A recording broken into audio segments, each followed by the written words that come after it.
Sejak awal ketika ditanya terkait dengan almarhum Soetrimo, saya selalu sampaikan, mari kita dengar secara resmi Polda bicara apa. Nah, kami menyimak misalnya ada beberapa hal yang disampaikan oleh Polda. Pihak penyidik itu sudah melakukan pengecekan ke lokasi, dan di awal sebelum ekshumasi itu sudah disampaikan, sudah dicek di lokasi, kemudian misalnya ditemukan ada beberapa barang dan tidak ditemukan ada racun atau bekas racun. Itu disampaikan oleh penyidik, bukan saya yang menyampaikan. Kemudian ketika proses ekshumasi dilakukan, kami pikir itulah yang paling baik untuk memberikan kepastian apa sebenarnya faktor penyebab. Informasi yang saya terima dari pihak keluarga, Pak almarhum ini memang punya riwayat sakit. Sebelum ada informasi resmi ya, riwayat sakit diabetes waktu itu. Dan itu dibenarkan juga oleh pihak keluarga almarhum. Dan terakhir kalau kita simak perkembangan hasil ekshumasi, ada dua hal penting saya pikir yang perlu sama-sama kita ketahui. Satu, dokter atau pihak yang melakukan ekshumasi sudah mengatakan dari pengecekan luar tidak ada bekas luka atau bekas kekerasan benda tajam atau benda tumpul. Itu informasi resmi yang disampaikan oleh pihak dokter. Saya pikir ini yang relevan agar tidak muncul spekulasi-spekulasi. Dan yang kedua, saya baca berita kemarin.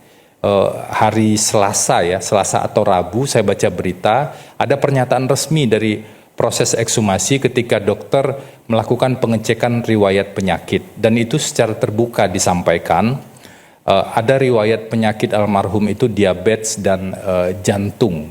Jadi itu sudah disampaikan secara terbuka, dan saya pikir itu jadi bagian penting.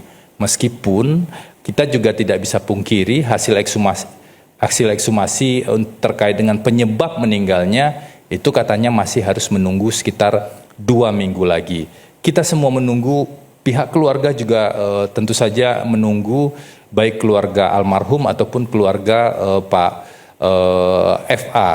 Ini sama-sama menunggu apa sebenarnya hasil ekshumasi agar ada kepastian. Tapi apapun hasil ekshumasi tersebut, saya pikir sebagai manusia, maka sudah sewajarnya bela sungkawa dan duka cita itu disampaikan. Karena bagaimanapun juga Pak Soetrimo ini bukan orang yang baru kenal dengan pihak keluarga. Jadi memang sudah bekerja, meskipun kadang bekerja, kadang pulang, tapi sudah berinteraksi cukup lama. Pasti ada ikatan emosional yang terjadi sebagai sesama manusia dengan pihak keluarga. Nah, poin ketiga yang ingin kami respon juga, kami sampaikan. Tadi saya juga baru dapat penjelasan dari Mbak Aan, dari lawyer keluarga, bahwa Pak almarhum itu menjaga rumah utama atau rumah di radio begitu ya. Dan ini penting sekali untuk mengklirkan, karena ada spekulasi juga di luar sana, seolah-olah almarhum juga menjaga rumah Sentul ya, yang kemarin digeledah dan ditemukan sejumlah barang bukti di sana. Itu clear sekali tidak, kalau dari informasi, dan dari informasi yang kami terima juga tidak ada. Nah, yang kedua, kalau bicara soal penggeledahan, rumah di radio itu juga sudah dilakukan proses penggeledahan oleh penyidik dan menemukan sejumlah dokumen. Dan kalau kita mengacu dari keterangan Mbak Aan tadi, koreksi saya kalau saya salah, tadi disampaikan selama sekitar 3 hari almarhum mengirimkan foto dan video. Nah, setahu saya dari berbagai informasi yang disampaikan, itu foto diambil dari luar, yaitu di seberang jalan rumah radio yang memang ada pos penjagaan di sana. Nah, polisi juga mengatakan sudah memeriksa sejumlah saksi. Jadi posisi kami adalah sama-sama menunggu hasil penyidikan, hasil investigasi yang dilakukan oleh Polri agar betul-betul bisa secara terang diungkap apa sebenarnya yang terjadi. Kalau kejanggalan kita bisa bahas banyak kejanggalan, bisa kita list misalnya soal Febrio dihubungkan dengan kejaksaan dan lain-lain. Tadi saya sempat juga, ini bukan pembelaan ya, tapi saya juga baru lihat dokumen tadi. Kita mungkin juga bertanya, kalau Febrio ingin menyembunyikan sesuatu, kenapa dia tulis nama lengkapnya di sana? Kalau Febrio ingin menyembunyikan sesuatu, ada niat jahat, kenapa dia harus antar ke rumah sakit? Nah, pertanyaan dari sisi yang lain ini mungkin juga perlu kita tanyakan agar semakin lengkap point of view atau cara pandang kita dalam melihat persoalan. Termasuk juga harus ditanyakan kenapa handphone yang kemudian tidak dikembalikan. Betul, itu relevan. Makanya saya bilang tadi seluruh catatan dan pembahasan tadi relevan, meskipun mungkin ada pertanyaan-pertanyaan yang terlewat yang kalau mau adil kan kita harus lihat dari berbagai sisi. Nah, isu yang penting lainnya juga yang perlu disampaikan agar tidak jadi spekulasi karena dikait-kaitkan dengan saksi kunci dan lain-lain. Saya ingin sampaikan dalam proses pra-peradilan itu ada satu fakta yang terungkap hari ini tadi dari jawaban termohon bahwa penyelidikan perkara yang akhirnya Pak FA jadi tersangka itu sudah dilakukan sejak Agustus 2025. Jadi bukan 1 atau 2 bulan belakangan, mungkin 1 tahun belakangan ya. Nah, ketika Polri waktu itu sudah melakukan penyelidikan sejak Agustus 2025, tentu saja seharusnya sudah teridentifikasi siapa saja saksi-saksi, dari mana saja bukti-bukti itu tersebut kemudian bisa ditemukan. Nah, yang menjadi pertanyaan, tapi saya tidak bisa menjawab ini. Kita mungkin di sini juga tidak ada yang bisa menjawab.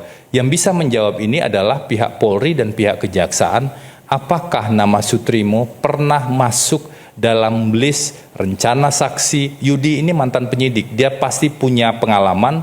Saksi itu nggak ujuk-ujuk tiba-tiba ada, pasti ada rencana pemeriksaan saksi. Apalagi penyelidikannya sudah cukup panjang.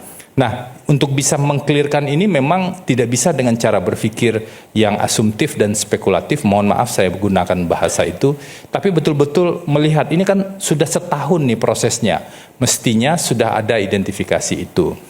Kalau dari pengalaman saya dalam mendampingi 2 kali pemeriksaan, 2 hari full, dan dalam berkas-berkas yang saya dapatkan, proses pra-peradilan yang sudah berjalan selama 2 hari ini, saya belum menemukan atau belum mengidentifikasi sampai ke nama Sutrimo. Itu dari pengalaman saya yang mungkin masih terbatas.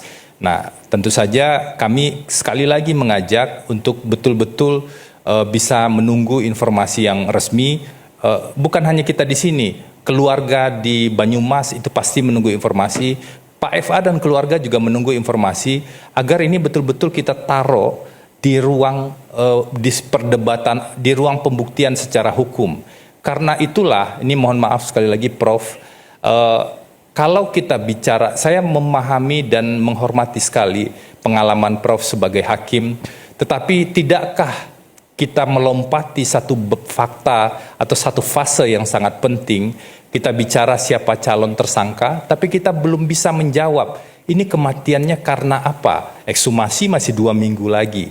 Jadi kalau kami mengajak, satu, kami berbelasungkawa betul-betul terhadap peristiwa ini, dan yang kedua, kami sangat berharap ini betul-betul dilihat sebagai kalau proses hukumnya, kalau pengujian kejanggalannya dalam proses hukum itu sendiri. Mungkin itu yang bisa saya sampaikan. Oke, baik.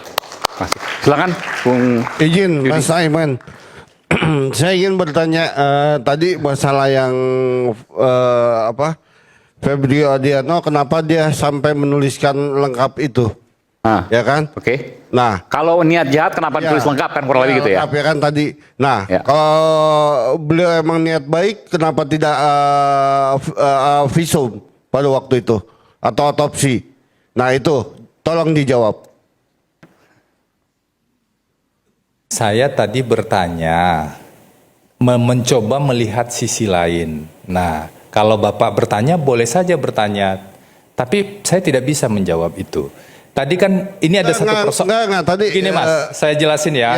Kalau kita mau lihat satu persoalan, misalnya kita lihat satu buku ini, kalau kita lihat terus dari sisi kiri, kita nggak pernah lihat kebenaran dari sisi yang kanan. Saudara bilang di situ ada sisi baiknya. Karena itu. Kalau ada sisi baiknya, kan kenapa dia menyantumkan nama jelasnya, ya kan? Benar nggak? Iya, iya. Tadi bilang seperti itu. Nah, kalau dia tidak melarang orang itu untuk diotopsi atau di visum atau segala macam, apakah itu juga dibilang baik? Saya tidak bilang baik atau buruk. Saya bilang mari kita lihat sebuah persoalan dari berbagai sisi. Saya tidak menyimpulkan baik atau buruk. Bahkan saya katakan semua diskusi kita, semua yang disebut kejanggalan atau pertanyaan-pertanyaan itu relevan. Saya tidak menyangkal itu. Yang saya sampaikan ada satu sisi lain yang mungkin terlupakan. Kalau mau adil kan kita harus lihat semuanya. Ya.